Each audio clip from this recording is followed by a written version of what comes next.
El río Usumacinta es el más caudaloso de la zona maya, nace desde los altos de Guatemala y se localiza en el municipio de Tenosique.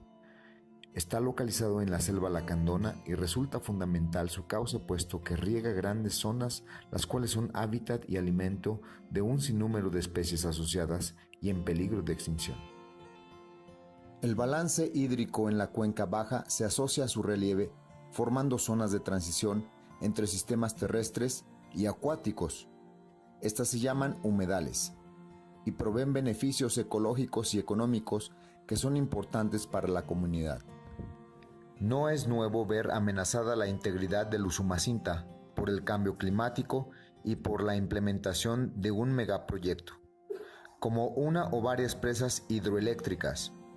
Estas alteran y desvían el cauce natural de los ríos, inundan, afectan y desplazan a las personas de sus comunidades, destruyendo lugares sagrados e históricos, alterando el equilibrio ecológico, causando la muerte de los ecosistemas, provocando una pérdida de biodiversidad, además de alterar flujos de agua fundamentales para la sobrevivencia de diversas especies acuáticas o la disminución del flujo de agua hacia regiones cuya diversidad depende del río. Sin mencionar que está violando y afectando el patrimonio de los pueblos indígenas de la región. El clima en la reserva es cálido húmedo, con lluvias todo el año. La temperatura promedio anual es de 26.8 grados centígrados. La región de los ríos Grijalva y Usumacinta, en el sureste de México, es una de las zonas ecológicas con más alta diversidad biológica y cultural del territorio mexicano. En cuanto a la flora, presenta un tipo de vegetación de selva alta, perennifolia, con dominancia de algunos árboles como chicozapote, cacahuate, jobo y molinillo, entre otras. Por las características del área, extensión, estructura, ubicación geográfica, se considera que esta es importante como hábitat para el refugio y reproducción de fauna tanto local como migratoria. La diversidad biológica del área es de 417 especies de fauna, entre las que sobresalen tepezcohuintle, mono aullador, ardilla, tapir, jaguar, tigrillo, ocelote, venado, cola blanca, manatí, armadillo, puma y mapache. En cuanto a reptiles, la iguana rayada, cascabel y cocodrilo. Haciendo un recuento histórico de las amenazas al Usumacinta, podemos encontrar en inicio que en los años 60 fue propuesto una presa hidroeléctrica para el paraje Boca del Cerro, Tabasco. Para 1980 hubo un acuerdo entre México y Guatemala de construcción de varias presas en la cuenca. En 1985 se recomendó a Boca del Cerro como presa base con 4 presas adicionales cubriendo un área de 1.300 kilómetros cuadrados. En 1996, los empresarios de SEMAI revivieron la propuesta de la posibilidad de construir 10 hidroeléctricas en el río Usumacinta y sus afluentes, pero ahora bajo su responsabilidad. Como parte del proceso de modernización de las estructuras productivas de México, el gobierno federal promovió la ocupación del trópico mediante una estrategia basada en 3 líneas de acción. Primera, una política de colonización y desmontes que se orientó a eliminar grandes extensiones de selvas tropicales y establecer en las superficies desmontadas programas de cultivos alimenticios inicialmente, y una agricultura comercial de plantación y la ganadería de bovinos. Segunda, el aprovechamiento de sus recursos hídricos con la finalidad de crear el más grande complejo hidroeléctrico del país. Y tercera, la explotación de sus ricos yacimientos petroleros. Los servicios ecosistémicos hacen posible la vida humana, por ejemplo, al proporcionar alimentos nutritivos y agua limpia, al regular las enfermedades y el clima, al apoyar la polinización de los cultivos y la formación de suelos, y al ofrecer beneficios recreativos, culturales y espirituales. Hay una multitud de efectos secundarios derivados de esta violenta irrupción del capitalismo industrial en las sociedades rurales y de pescadores de la cuenca.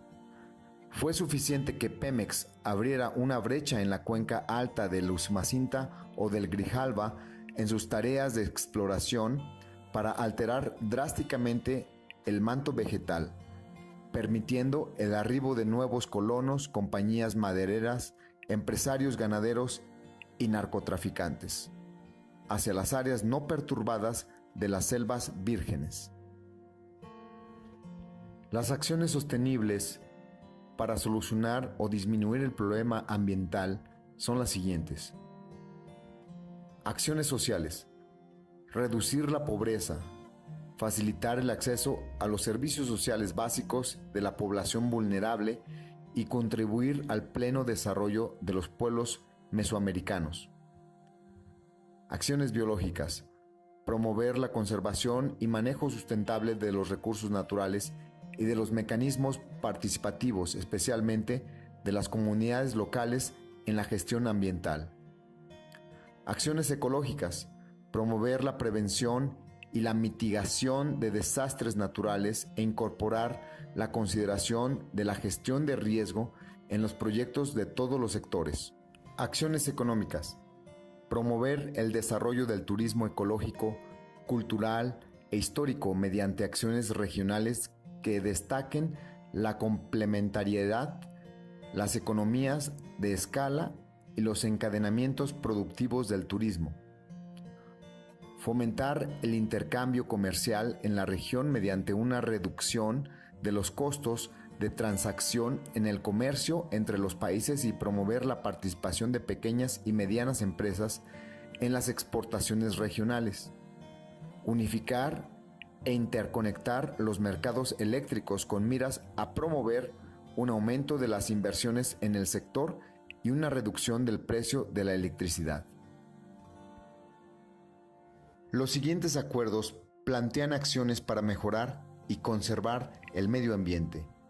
Al nivel de organismos no gubernamentales, el proceso más significativo de cooperación lo constituye el marco organizativo de la Alianza Comunitaria de la Selva Maya, formulado entre organizaciones de Guatemala y México, con el objetivo de trabajar por el desarrollo sostenible de la Selva Maya.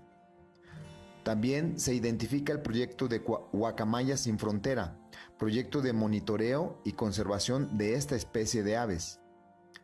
El Instituto de Derecho Ambiental y de Desarrollo Sostenible promueve varias acciones de cooperación en materia de capacitación entre Guatemala y México.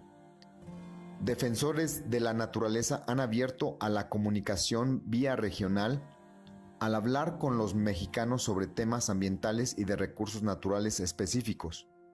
Conservación Internacional trabaja en equipo en la frontera del Ceibo con el monitoreo de los problemas ambientales ocasionados por la población.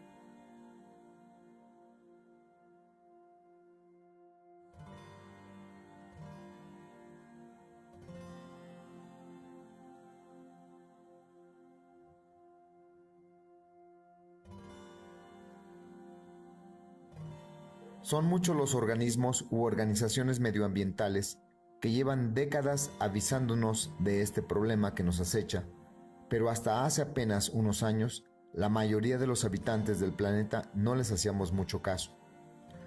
Para evitar toda una serie de problemas que tarde o temprano acabarán afectándonos, se tiene que llevar a cabo sobre la población mundial programas de concientización sobre el medio ambiente. De esta manera evitaremos realizar tareas que a la larga acabarán perjudicándonos a nosotros mismos y a todos los que nos rodean.